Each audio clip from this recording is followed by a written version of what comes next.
Hola, buen día, Damaris, María Jesús, Werner, ¿cómo están?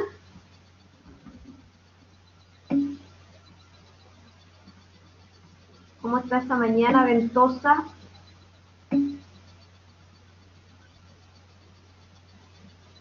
¿Cómo van con todo? Hola, a ver, bueno, como siempre, antes de comenzar, ¿tienen alguna duda con respecto a la clase anterior, con respecto a las actividades, con respecto a algunos temas que hayan quedado dependientes, algo que yo les deba? Eh, por mientras que lo piensan, yo voy a cargar el computador.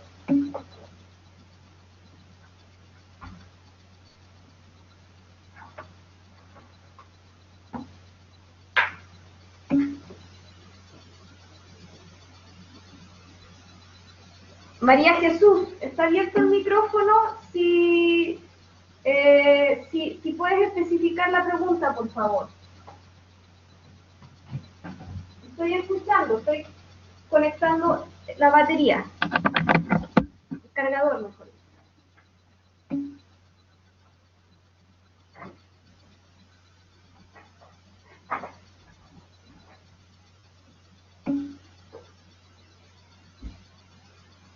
Ya, a ver, entonces, dice, tengo dudas con la defensa del trabajo. ¿Qué debemos hacer ahí? Yo les envié el correo, un correo hablando de la defensa del trabajo, ¿ya? Y también en la guía de elaboración del proyecto también van datos y detalles de la defensa. Ahí lo que tienen que hacer ustedes es simplemente presentar su trabajo, ¿ya? Con la misma estructura que tiene el trabajo, ¿ya? En un PowerPoint, en Genially, en Canvas, en lo que ustedes, en el material que ustedes crean que es más conveniente para poder realizarlo. Entonces, en ese correo yo les di las especificaciones de los grupos de trabajo, tenían que organizarse y el tiempo de presentación. No sé qué pregunta en específico o qué duda en específico usted tiene, María Jesús.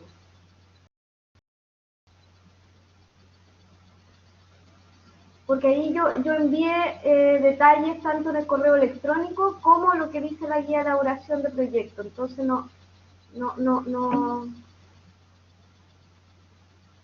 Ok, ya, porque ahí en el correo está descrito, pero de todas maneras, lo que tienen que hacer ustedes ahí es presentar en el formato de estructura del informe de proyecto, es presentar su proyecto en forma resumida, obviamente, y presentar las principales ideas o las principales puntos que abordaron en su proyecto. ¿Ok? Más bien eso. Damaris dice, no entiendo muy bien el podcast. Ya, en el caso del podcast, más bien, déjame ver qué les pedí a ustedes, porque yo el podcast igual lo he pedido eh, en varios cursos, pero para no meter las patas, quiero ver bien qué le pedí a ustedes. Ya, entonces la elaboración del podcast, ojalá que sea de 1 a 2 personas, ¿ya? Porque ahí el podcast, porque la pregunta era específico, ¿es qué hacer en general? O, porque ahí, les pido por favor, Damaris, si tienen el micrófono, les pido por favor que me hagan específico la pregunta, ¿ya? Porque está también la guía de elaboración de podcast, entonces me gustaría también en específico, ¿quién no entiende de la guía? Por favor, le pediría eso bien en específico. La pregunta, porque ustedes tienen la guía de realización del podcast, entonces me gustaría ver qué duda tienen ahí en específico.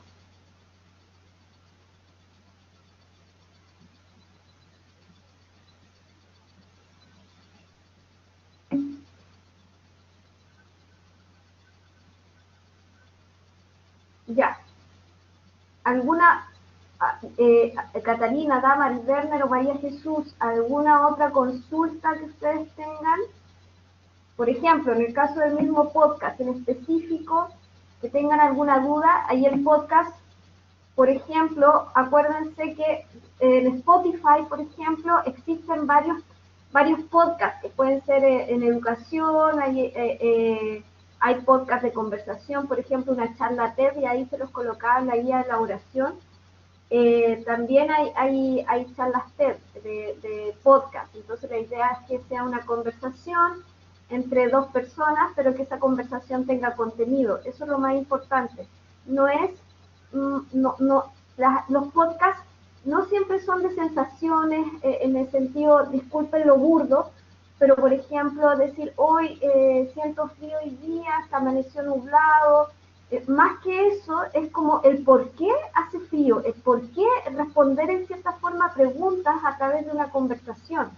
Entonces por eso yo ahí les pido que por lo menos, ¿cuánto les pedí a ustedes? Que se apoyen por lo menos en dos autores, no más bien decir, no sé, tal autor define riesgos naturales como tanto. Más que eso, es tratar de decir, no sé, si van a hablar de volcanes, dar a entender, mira, este autor reconoce el tema de volcanes según esto, pero este otro autor establece que, por ejemplo, el caso del volcán Calbuco hizo erupción muy pronto, pero este otro autor habla de que complementa esa información a través de esto otro. Entonces, esa es la idea, que se haga una especie de conversación. Puede ser una conversación de pares, o puede ser una conversación a través de alguien que entrevista a otra persona, ¿ya? Entonces, esa es la idea del podcast. En Spotify, por ejemplo, hay hartos ejemplos de podcast, pero lo más importante es que el podcast tenga un contenido, ¿ya? Así Profe, ¿me que, escucha ahora? sí, la escucho, Damaris. Ya, profe, es que yo tenía la duda de que si yo, por ejemplo, voy a ser sola, usted decía que había que tener como un invitado. ¿Yo debo invitar igual a alguien como externo en el caso de que soy sola? ¿Se No, puede o sea, o no? sí, ningún problema. Por ejemplo, lo importante es que sean o uno o dos personas del curso. Si ustedes quieren, aparte, invitar a una persona invitada, claro, ahí pueden ser tres personas, ¿ya? Entonces, o si usted está sola, puede invitar a alguien externo, ningún problema. Pero la idea, insisto, la idea es que sea con tema de contenido. Ya los podcasts no resultan si uno no lleva un contenido de atrás, no tiene un fundamento, no se hace atractivo, no se hace interesante, porque de repente se queda mucho en la demagogia. ¿Ya? El podcast no debe quedarse en la demagogia. ¿Ya? Es decir, no debe quedarse solamente en una conversación subjetiva, sino más bien que tenga una conversación con contenido y que lleve a un objetivo, ¿ya? Eso es lo más importante del podcast, por eso yo utilizo podcast para poder generar alguna actividad del curso, porque son bien interesantes. Ahora también lo importante, acuérdense de agregar una imagen, de agregar sonido, para que ahí lo importante es que la persona que escucha tenga interés, lo importante es generar creatividad dentro del podcast, y eso es un ejercicio súper interesante, el tema del podcast. ¿Ya? No sé si hay alguna otra consulta con respecto a eso. Profe, yo igual tengo otra que, o sea, puede ser entonces una especie de entrevista a la que yo le haga a esa persona sobre un tema y que vayamos conversando sobre ese tema, ¿cierto? Sí, Us- lo dije, Damari, usted se parece que se eh, cayó, se desconectó. sí, justo me caí en esa parte. Ya, mira, lo que pasa es que puede ser una conversación entre pares o puede ser una persona que entrevista a otra. ¿Ya? Ahí ustedes pueden hacer hasta una escena ficticia en que ustedes mismos se convierten en un experto y esta otra persona entrevista a otra. Puede ser un ejemplo. O puede ser una conversación X de una persona que habita en el lugar, pero obviamente que tiene que existe un contenido más bien científico dentro de lo que ustedes van a hablar. ¿Ya? Entonces ahí hay que tener ojo con eso. Puede ser una conversación entre pares o puede ser un estilo entrevista. No hay problema.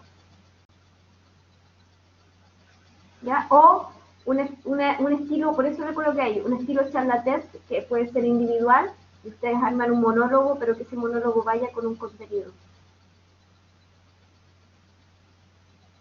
¿Ok? Ningún problema. ¿Alguna otra consulta?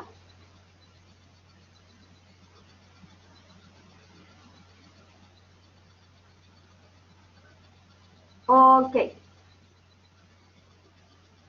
Además les cuento, antes que se me vaya, les cuento sobre un grupo, me señaló el interés también de que el proyecto que ustedes estaban realizando, eh, un alcance súper importante. Eh, se me fue, soy abuelita. Sí. Bueno, antes que se me vaya, el tema de que uno de los grupos me señaló de que en cuanto a los proyectos, había el interés de que la idea es que no se quedara, no se quedara más bien en el curso, que fuera solamente una evaluación, sino que obviamente existe un trabajo, los temas están súper interesantes, están súper bonitos, ya la idea es que lo puedan trabajar sobre todo con las últimas observaciones. Eso era, de que yo envíe, por si acaso, si es que ustedes ahí me dicen, profe, faltamos nosotros el grupo, ahí me lo pueden decir ahora, les envié toda la retroalimentación de la última reunión, envié todos los informes. De los que están acá, todos lo recibieron, ¿cierto? Damaris, Werner, Catalina, María Jesús.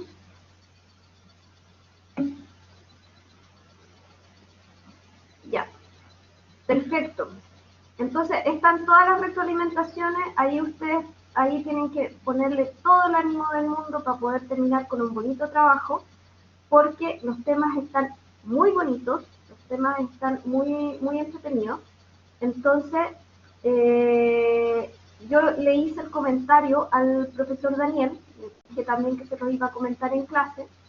Les dije también que los trabajos tenían un tema muy importante, por eso me gustaría que los trabajos llegaran a un buen puerto, sobre todo con las últimas revisiones, y porque la idea es que ustedes puedan generar una propuesta y puedan concretar esos proyectos en algún proyecto. Entonces, invité al profesor Daniel de que pueda ver las presentaciones. Ese día que ustedes vayan a presentar la defensa del proyecto, venga el profe Daniel con quizá otro profe más.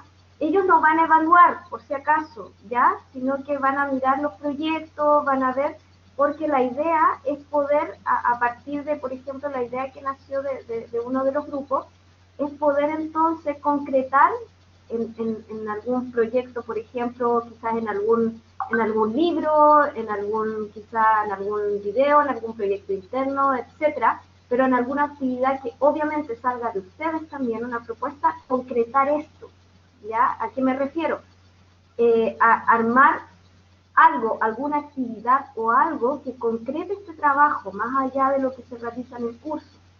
Entonces, ellos, el profe Daniel con quizás otra profesora u otro profesor más, vengan y como invitados, no como evaluadores, insisto, a ver los proyectos y si ustedes se interesan también y si les acomoda también de que ellos vengan a mirar los proyectos para que puedan concretar esta actividad, que salga de ustedes esa propuesta. No sé qué opinan ustedes.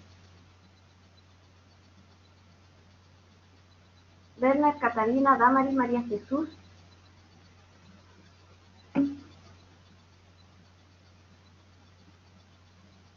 ¿Ya?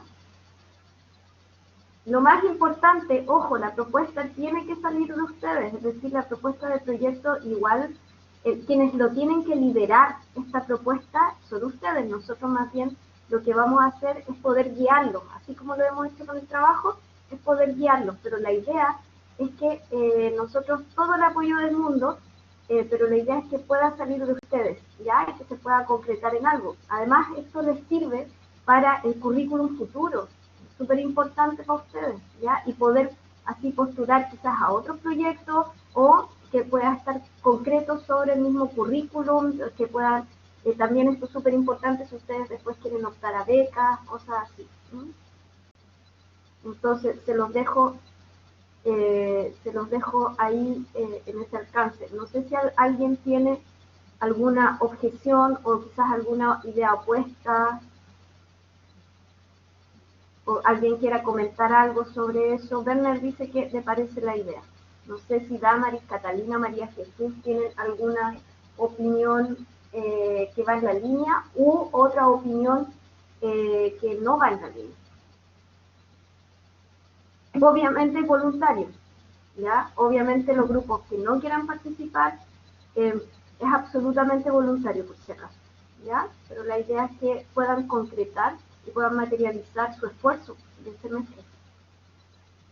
Namari dice sí, está buena la idea. Catalina, María Jesús, Catalina también.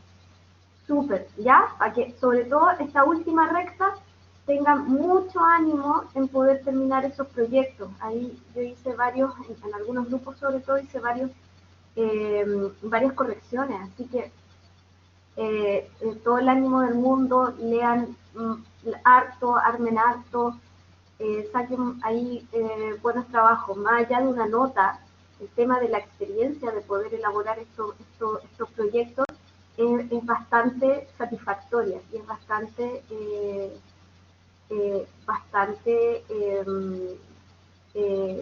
desde el punto de vista del aprendizaje, es bastante satisfactorio, más allá de una evaluación. ¿Ok? Eso, no sé si se me queda algo más en el tintero, sería eso para poder empezar. Lo último que nos queda hoy día, perdón, Werner, creo que estaría bueno poder ahondar en distintas salidas profesionales, ¿cierto? Como lo sería en este caso la investigación académica, si bien lo que estamos haciendo en el curso es solo un acercamiento al trabajo, ha ayudado bastante a conocer más del rubro. Claro, pero más allá también va la lógica de lo que es aprendizaje y un pensamiento lógico de lo que es, sobre todo nosotros estamos trabajando con método deductivo, y sobre todo lo que es un aprendizaje lógico, ya de pensamiento lógico. Entonces, claro, por supuesto, ver varias alternativas, lo que ustedes vayan queriendo más a futuro. Esto no solamente es investigación académica, sino que también un tipo de aprendizaje que va en un aprendizaje lógico, en un método de ¿ya? Entonces, y una forma de poder enseñar también. Y sobre todo, que les ha reforzado lo que ha traído esta pandemia también es reforzar lo que es el aprendizaje autónomo, ¿ya? Que eso es sumamente importante, ¿ya? Entonces, la autonomía del aprendizaje. Entonces, eso también, que a algunos le ha generado algunas complicaciones, pero hay que sacarle provecho a esto, ¿ya? Entonces, ahí yo les hago la invitación a aprender, no a ahogarse, sino que aprender de esto. ¿Sí?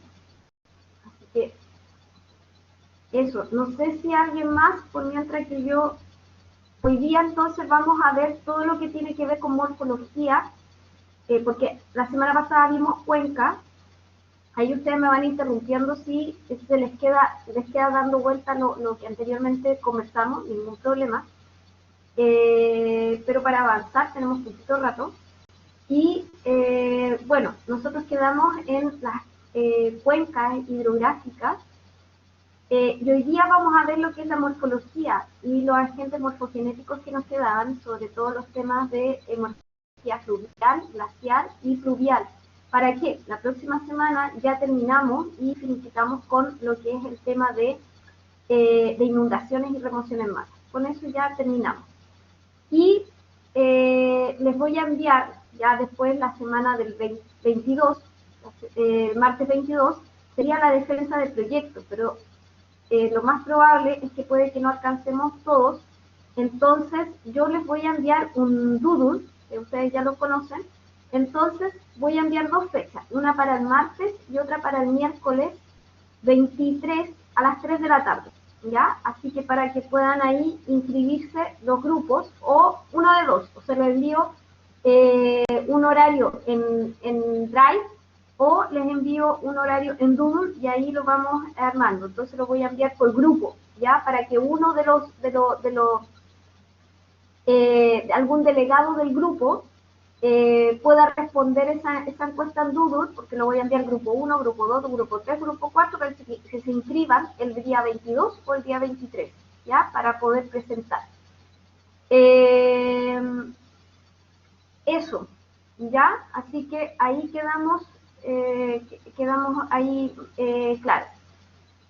Ok, así que empezamos entonces. ¿A dónde está mi carpeta?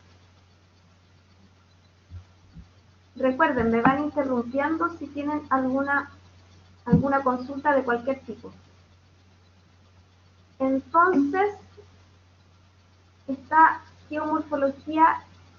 Vamos a empezar con geomorfología glacial. ¿Por qué vamos a empezar con esto? Resulta de que, como hablamos de cuenca hidrográfica, los sistemas morfogenéticos glaciares conforman, sobre todo el de lo que es el paralelo 39 hacia el sur, desde todo lo que es nuestra zona, ha determinado lo que es la morfología del paisaje, ¿ya? Y esa morfología de la cuenca. Entonces, todo lo que nosotros miramos, en cierta forma, ha sido modelado principalmente por los ríos y los glaciares, ¿ya? Sobre todo por las últimas glaciaciones que son la Santa María y la Llanquihue. La Llanquihue es la última glaciación, ¿ya? Entonces, el hielo, en este caso, actúa como un modelador del paisaje. Acá, por ejemplo, tenemos el caso de la formación del hielo, ¿ya? Aquí es súper importante que en esta forma es de muy baja densidad. Tiene alrededor de 0,16, muy pequeñito, gramos por centímetro cúbico. Entonces, estos cristales, y por eso uno ve forma de cristales de hielo, se van uniendo por medio de astas y van formando un copito de nieve. Pero si nosotros disgregamos ese copo de nieve, se van armando cristales, como por ejemplo, ahí nosotros vamos viendo distintos tipos de cristales y cómo estos se van uniendo y van conformando nieve granular, neviza y por último hielo glacial, ¿ya? Se compactan, se van fundiendo estas astas de cristales y se van uniendo y se van transformando en hielo. Aumenta la compactación y por último nosotros vemos el último estado que sería entonces el hielo glacial. Cuando nosotros hablamos de glaciar o glacial, vemos en varias partes que aparecen estas palabras, ¿cierto? Y en realidad cuando nosotros hablamos de glaciar propiamente tal, hablamos que corresponde a una masa de hielo compactada, ¿ya? En cambio, cuando hablamos de glacial, con L, hablamos del proceso, es decir, cuando hablamos precisamente de la mecánica de acción. ¿De quién? Del glaciar, con R, ¿ya? Entonces, por lo tanto, el glaciar en movimiento y sus consecuencias corresponde a un glacial, ¿ya? Glacial asociado al proceso, glaciar asociado a las formas. Esa es la diferencia, más bien. Entonces, cuando nosotros hablamos de glaciar, vamos a hablar de masas de hielo, ¿ya? Precisamente. Y que por presión de nieve, este va perdiendo el aire y acaba transformándose precisamente en un hielo lechoso y luego en un hielo azul. Por eso tiene esa fisonomía y ese color específicamente. Ahora, lo que nos convoca, ¿cómo va haciendo y cómo va generando una morfología en el terreno? Precisamente, ¿por qué? Porque nosotros sabemos que lo que se habla de isotermas, ustedes saben que al momento hay unas curvas que se va generando la temperatura, entonces nosotros vamos viendo de que a mayor altura la temperatura va descendiendo, entonces en las partes más altas va cayendo nieve, esa nieve se va acumulando, esa nieve se va compactando y se va transformando entonces, se van compactando estos cristales de hielo, perdón, estos cristales, y por lo tanto se va transformando en hielo, ¿ya? Sin embargo, al generarse tanta acumulación de hielo, el hielo va conformando un peso, y este peso va haciendo, y la gravedad va haciendo que este peso por pendiente vaya bajando y va generando una erosión, es decir, va socavando lo que al momento que va descendiendo, ¿ya?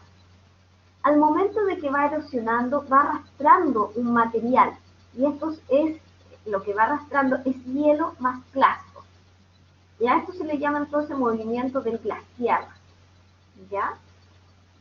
¿Qué es lo que va pasando? A medida que nosotros vamos bajando y el límite de la isoterma va llegando a cero, es decir, acuérdense que arriba vamos teniendo quizás menos bajo cero, y después cuando va llegando a una temperatura un poco más cálida, entre comillas, límite grado cero, ¿qué es lo que va pasando? Eh, va a, se va generando un sector de deshielo. Entonces va generando que todas esas masas de material se vayan depositando y va acumulando entonces estos clastos, y a esa acumulación se le llama, a esa acumulación, a ese depósito se le llama morrena. Ese es un depósito glaciar.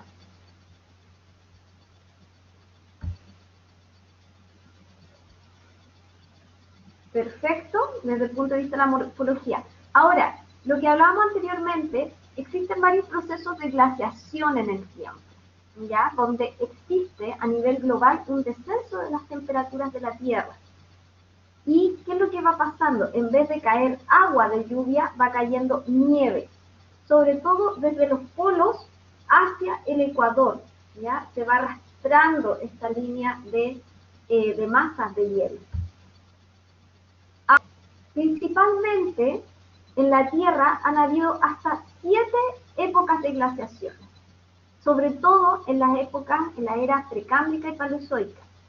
Ahora, las glaciaciones han sido características a lo largo de la Tierra, ¿ya? Y hace millones de años, y que van marcando un periodo geológico durante ese tiempo. Ahora, la diferencia de la temperatura media entre un periodo cálido y otro frío son solo de 4 a 7 grados. Por eso es tan importante, sobre todo desde el año 2000 en adelante, la variación tan rápida de la temperatura, o sobre todo desde el 1900 en adelante, esta variación tan rápida de la temperatura, ¿ya? De lo que nosotros veíamos en clases pasadas sobre el tema del cambio climático, el efecto invernadero y el calentamiento global.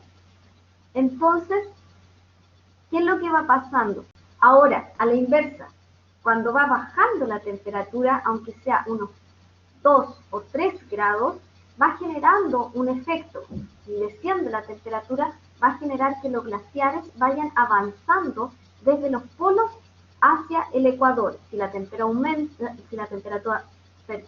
temperatura aumenta a nivel global, va a hacer que los glaciares retrocedan desde el ecuador hacia los polos.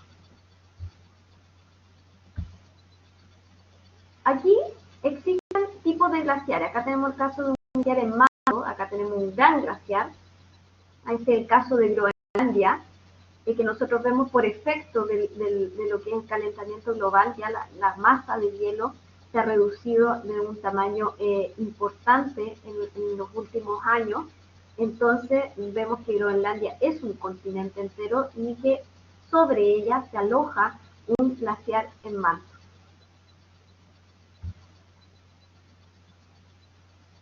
En este caso, por ejemplo, y en el caso de la Antártica, existen 12.500.000 kilómetros cuadrados y existe 4.200 metros de espesor, o sea, es bastante el hielo que se aloja. Y en el caso de Groenlandia, existe 1.700.000 kilómetros cuadrados, que cada vez es menos, y tiene alrededor de 3.000 metros de espesor, ¿ya? Es decir, 3 kilómetros de espesor.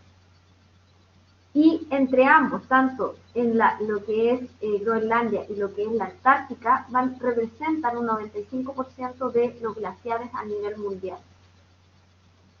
Por eso es tan importante de cuidarlo. ¿Por qué?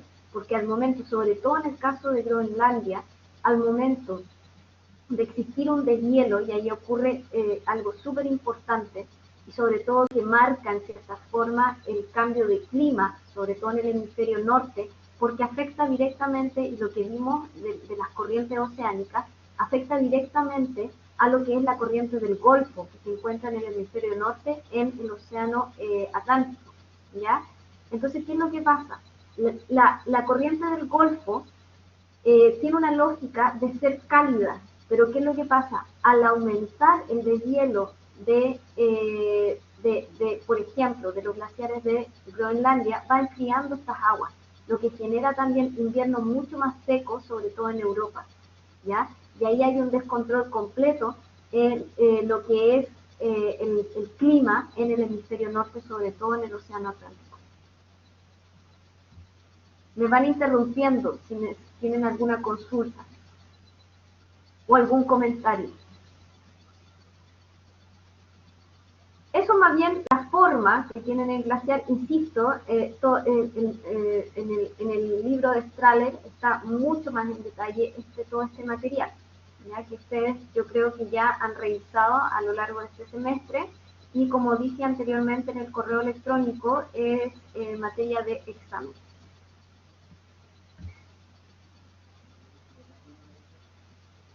Ya, eso lo vamos a hacer un poquitito más rápido. Eso es importante. Existen varios tipos, uno va clasificando los tipos de glaciares según dónde se encuentren. Por ejemplo, tenemos el caso de glaciares de valle o de montaña, que en realidad es una lengua de hielo que va escurriendo canalizada pendiente hacia abajo. Entonces aquí lo que tenemos no el glaciar, pero sí como un glaciar avanza, pero más bien retrocede y va dejando marcas en el tiempo. ¿Ya? Ahí se mantiene como se mantiene acá. Por ejemplo, acá está súper especificado lo que es el glaciar y nosotros vamos viendo cómo el glaciar avanza y en el avance, cuando ya baja a la zona de deshielo, es decir, va bajando hacia esta zona de isoterma sobre cero, entonces va bajando a esa zona y se va alojando esta zona de deshielo y va acumulando material, ¿ya? Entonces hay una zona de arrastre y una zona de depositación. Si se van fijando, hay una zona de arrastre, es decir, donde va dejando una huella importante, va dejando una especie de cubeta y va depositando hacia los lados, va depositando material, ¿ya? Principalmente esto genera las formas de los lagos que nosotros actualmente reconocemos, sobre todo en la región de la Araucanía, ¿ya? Lago Villarrica, lago Tianastien, lago Ranco, etc.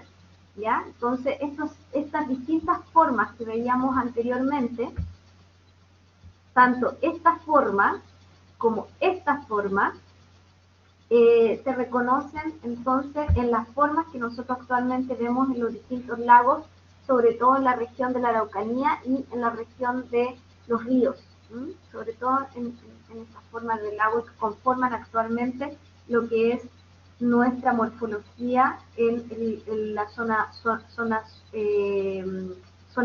central-sur. También podemos reconocerlo por la clasificación térmica. Tenemos templado o de base mojada, tenemos, por ejemplo, polares de base fría, baja temperatura de deshielo y también los subpolares. Estos son súper importantes. En el caso de los subpolares, son sumamente importantes porque en Chile no hay de ningún tipo de legislación que pueda proteger lo que se llaman los permafrost, ¿ya?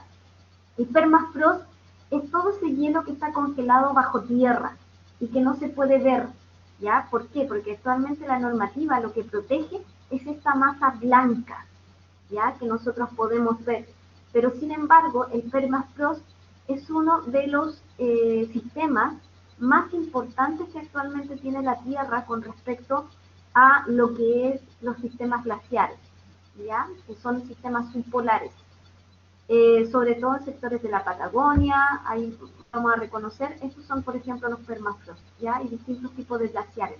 La fotografía que se ve abajo vendría a ser un permafrost, ¿ya? Donde vemos que hay hielo bajo esta tierra, ¿ya? Y que estos generan sistemas muy importantes y sobre todo lo que son zonas de abastecimiento de agua futuras, ¿ya? Así que esto es sumamente importante para lo que son nuestras futuras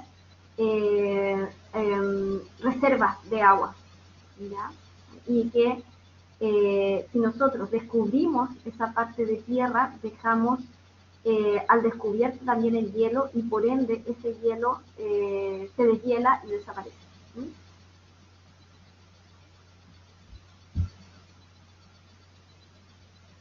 Movimiento de los glaciares. En condiciones normales la velocidad promedio es 1 metro por día. Va a depender obviamente de la localización, pero en promedio. La velocidad máxima puede alcanzar 18 metros por día. Acuérdense que estas condiciones van aumentando por el calentamiento global. Y también el glaciar se mueve por deslizamiento y por deformación, ¿ya?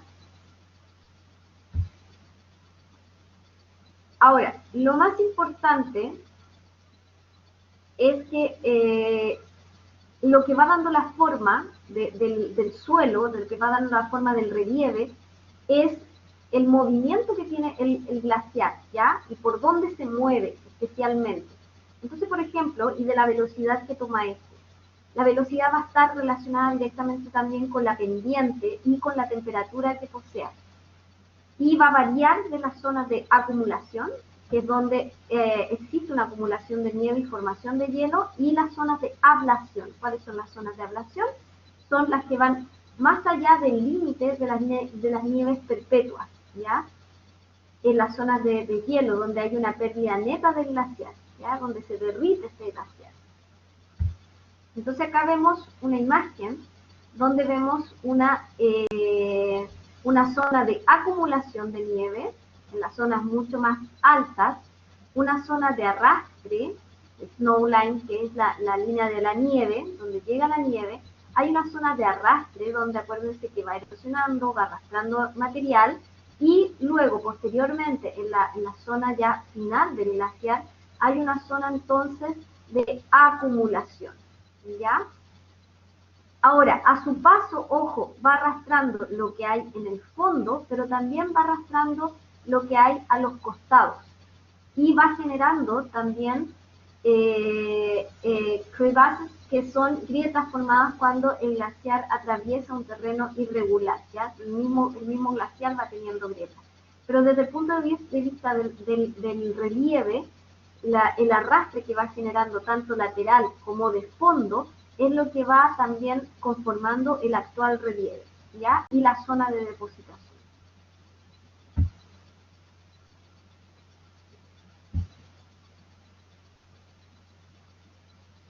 ¿Ya? Esas son zonas de grietas del Perito Moreno. Eso lo vamos a pasar un poco más rápido. Acá, por ejemplo, tenemos una fotografía de las zonas de abrasión. Acá, por ejemplo, este es un típico donde ustedes ven la fotografía superior derecha de la pantalla, donde esto es un típico valle glaciar, tiene esa forma en U, ¿ya? Esa forma es típica de glaciar, donde si ustedes ven existe una especie de donde existe una pendiente, un cerro, una montaña, donde está como cortada en forma perpendicular, pero después, al momento de que nosotros vamos subiendo en altura, va adoptando nuevamente su forma regular. Ese es porque hasta ahí llega el glaciar, ¿ya? Cuando nosotros observamos que queda a esta piedra al desnudo, y vamos observando esta piedra, va dejando una serie de lo que se llaman estrías glaciares, ¿ya? Es decir, el glaciar pasó por ahí, generó arrastre, y producto del material que llevaba en el arrastre va generando como una especie de rasguño. Entonces eso nos permite verificar que por ahí pasó un glaciar y que dio forma a este valle, una forma especialmente en U.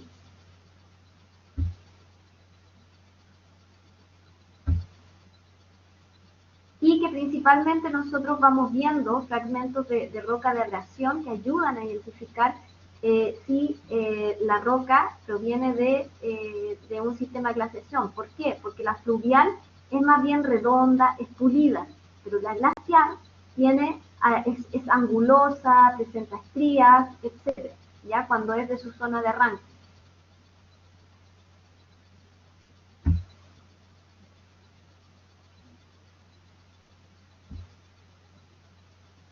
Ya, ahí lo vamos a pasar.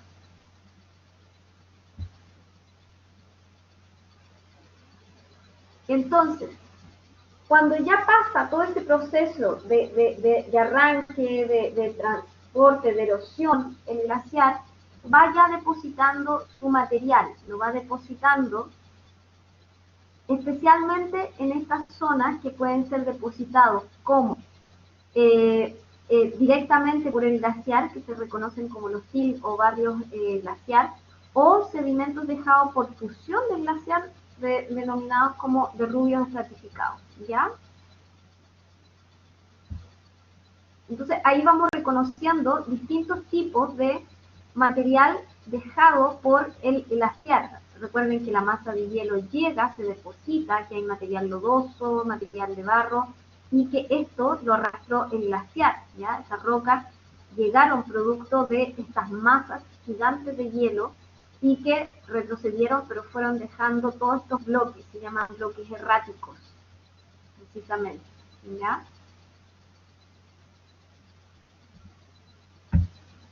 Aquí, por ejemplo, hay un conglomerado de un sistema glaciar, precisamente donde, si ustedes se fijan, estas piezas, estos bloques, estos clastos, están sumamente indiferenciados, es decir, hay uno grande acá, uno pequeño acá, uno grande acá, entonces no hay un orden en esas piezas, no tienen, son súper distintos, tienen unos bordes angulosos, entonces si uno los presencia, atribuye a que esa depositación es principalmente de origen glaciar.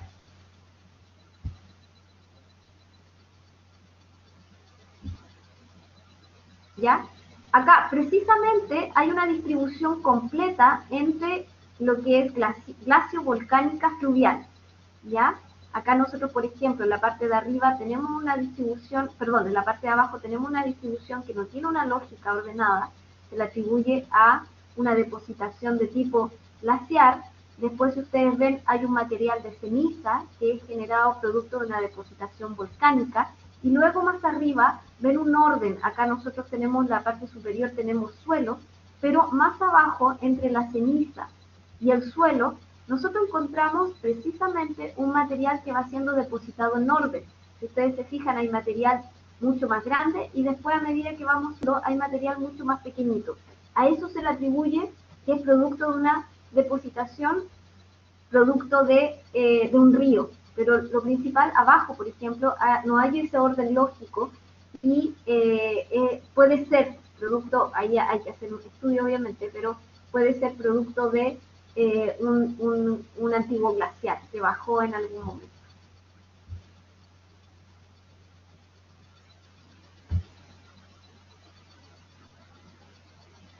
Y obviamente cuando va bajando el cuerpo glacial, va depositando, va haciendo un arrastre y va depositando material y constituye lo que son los bordes de estos lagos, constituye como morrenas, va dejando ese depósito glacial, va transformando entonces estos valles, va dejando entonces este tipo de relieve.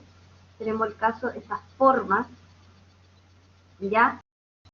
Lagos, luego hay una zona de arrastre nuevamente. Estas son zonas donde genera estos frentes del lago. Estos son productos casi siempre de morrenas, principalmente, que son estos depósitos de acumulación, ¿ya? Que son esta fusión de los hielos. Esto informa estos arcos frontales frente a lo que son las zonas de los lagos.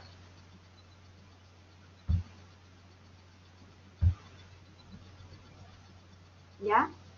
Por ejemplo, ahí tienen el caso de un hielo, una parte de superior, y que va bajando y va dejando un material depositado. Este es un glaciar mucho más pequeñito, pero ahí nosotros vamos viendo las tres partes. La superior, la media, donde va arrastrando un material, y la final, donde hay depósito de material. Bueno, y acá distintos tipos de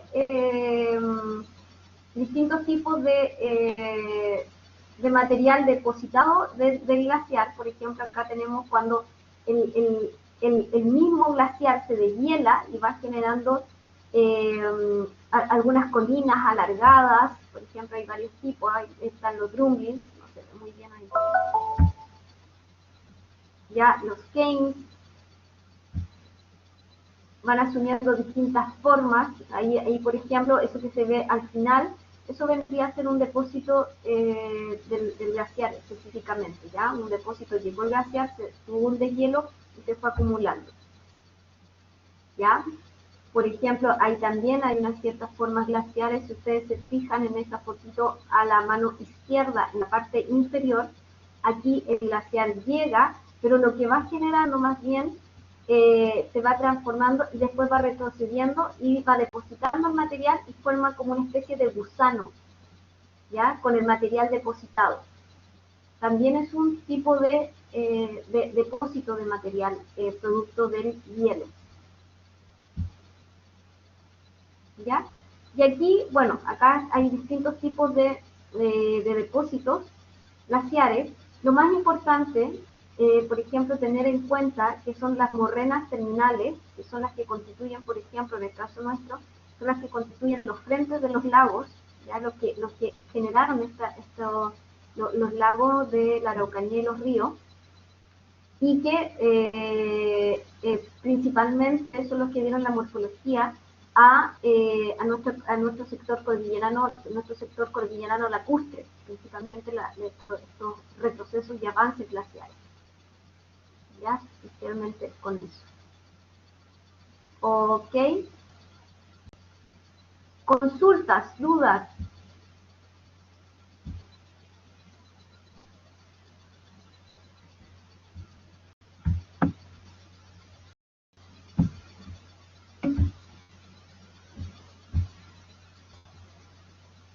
¿No? ¿Estamos bien?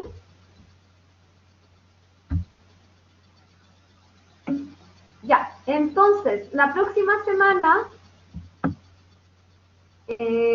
nos vamos con inundaciones y remoción en masa, ¿ok? Pero lo más importante es que ustedes reconocieran el tema de los glaciares, las formas que van dejando. Esto constituyó la morfología, sobre todo de todo lo que corresponde a la región cordillerana de los ríos y de los ríos y de la Araucanía. Entonces, es sumamente importante ver los procesos de glaciación y reconocer las partes de estos glaciares. Ok, estamos entonces. Si no hay más preguntas.